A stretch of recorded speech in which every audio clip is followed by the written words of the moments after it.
Assalamualaikum warahmatullahi wabarakatuh. Nama saya Ahmad Abdul Azam, jurusan tertulis bahasa Inggris, nomor induk mahasiswa 191800048. Baik, di sini saya akan membahas terkait perkembangan Islam di Mekah untuk memenuhi tugas ujian tengah semester jurusan mata kuliah Sejarah Peradaban Islam. Jadi awal mula perkembangan Islam yaitu tentunya pada tahun ke-40 Nabi hidup. Nabi berumur 40 tahun yang mendapatkan wahyu pertama kalinya yang disampaikan oleh Malaikat Jibril, yaitu di Gua Hiro. Yang pertama kali Malaikat Jibril menyampaikan Iqra. Nah, di sini Nabi menjawab saya tidak bisa membaca, karena Nabi sendiri sebagaimana yang kita ketahui buta huruf, tidak bisa membaca dan sebagainya. Namun Malaikat Jibril tetap mengulangi kalimat itu, Iqra. Baru Nabi setelah beberapa kali baru menyadari jika menjawab Iqra pula. Di situ Nabi pulang ke rumah dengan perasaan khawatir, takut apa yang dia temui barusan itu, yaitu yang ternyata Malaikat Jibril, utusan dari Allah untuk menyampaikan wahyu kenabiannya. Seiring waktu berjalan dan Nabi mendapatkan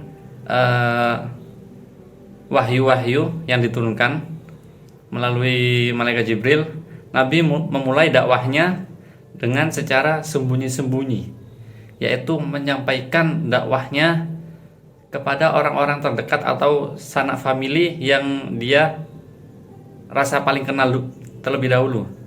Dan yang pertama kali masuk Islam yaitu istri Baginda Khadijah, dan kemudian hamba saya yang dijadikan anak, yaitu pembantu yang beliau angkat menjadi anak.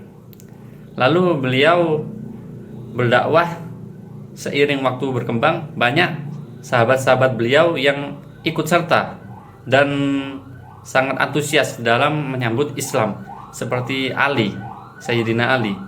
Ali ini sangat memperjuangkan Islam, tapi saat itu masih belum secara terbuka, terang-terangan.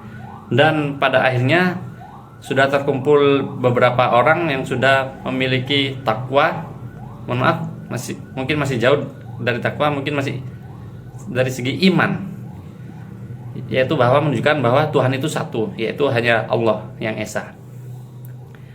Dan dilanjutkan dengan dakwah terang-terangan. Nah, di sini dikarenakan dakwah terang-terangan, kaum muslimin mendapat banyak siksaan dari orang-orang musyrikin, terkhusus paman Nabi sendiri yaitu Abu Lahab, karena dirasa Nabi Muhammad ini orang gila.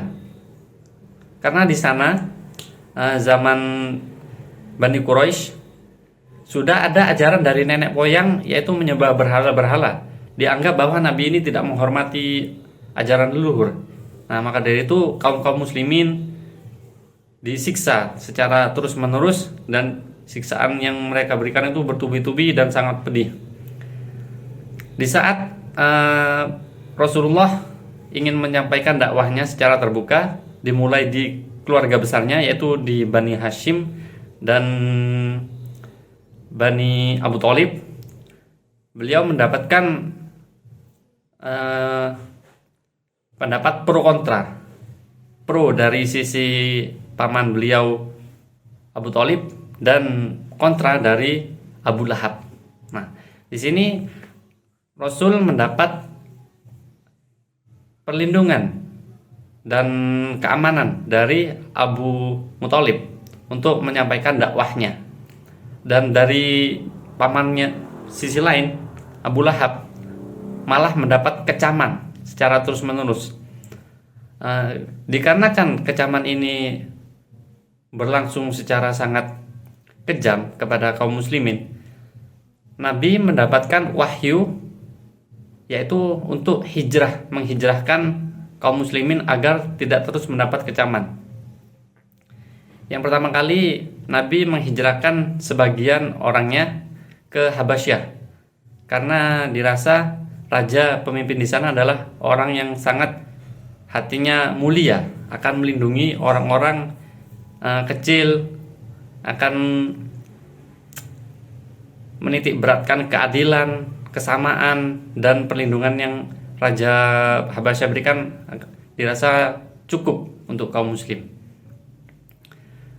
Namun untuk di Mekah sendiri masih terdapat banyak siksaan, terutama kepada hamba-hamba sahaya, budak-budak oleh majikannya sendiri, karena budak ini memeluk Islam, ajaran Islam yang dibawa oleh Nabi.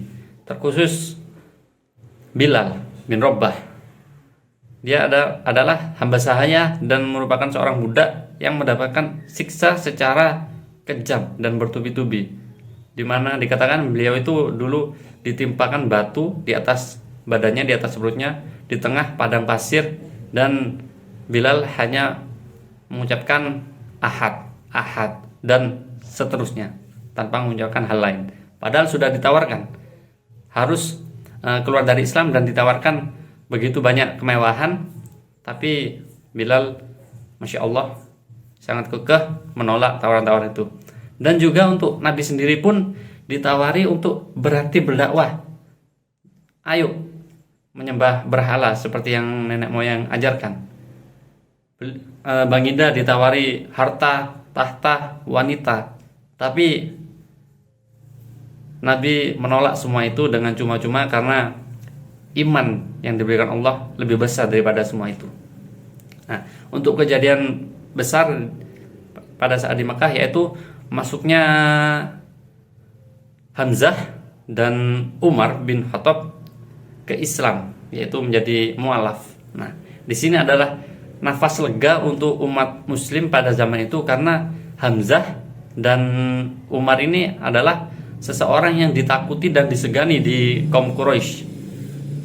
Nah, di mana Hamzah dan Umar ini tentunya akan membela dengan penuh keberanian, penuh kegagahan kepada Nabi. Maka dari itu umat-umat musyrikin, kaum-kaum musyrikin mengurangi penyiksaan-penyiksaan terhadap kaum muslimin karena takut karena Umar dan Hamzah ini.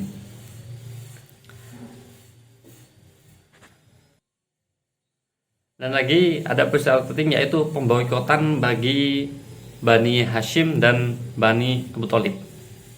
Di sini pemboikotan ini dilakukan secara sepihak dikarenakan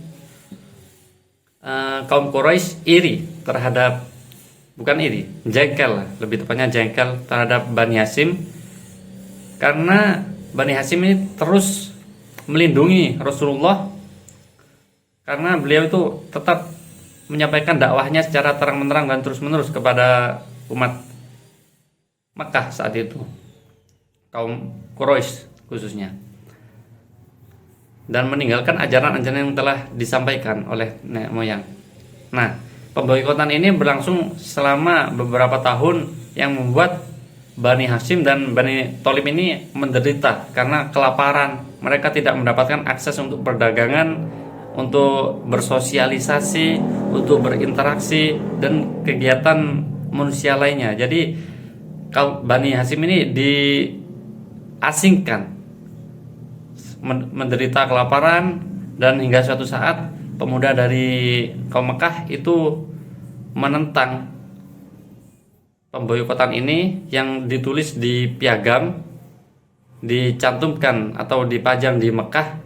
Dan setelah ingin mengambil piagam pemboikotan itu, ternyata piagam itu sudah dikikis oleh rayap sehingga sudah tidak utuh lagi. Nah, itu perkembangan Islam di Mekah yang dibawa oleh Rasulullah SAW yang nantinya akan hijrah ke Madinah. Mungkin sekian untuk penjelasan materi tentang perkembangan Islam di Mekah. Kurang lebihnya mohon maaf. Saya undur diri. Wassalamualaikum warahmatullahi wabarakatuh. Terima kasih.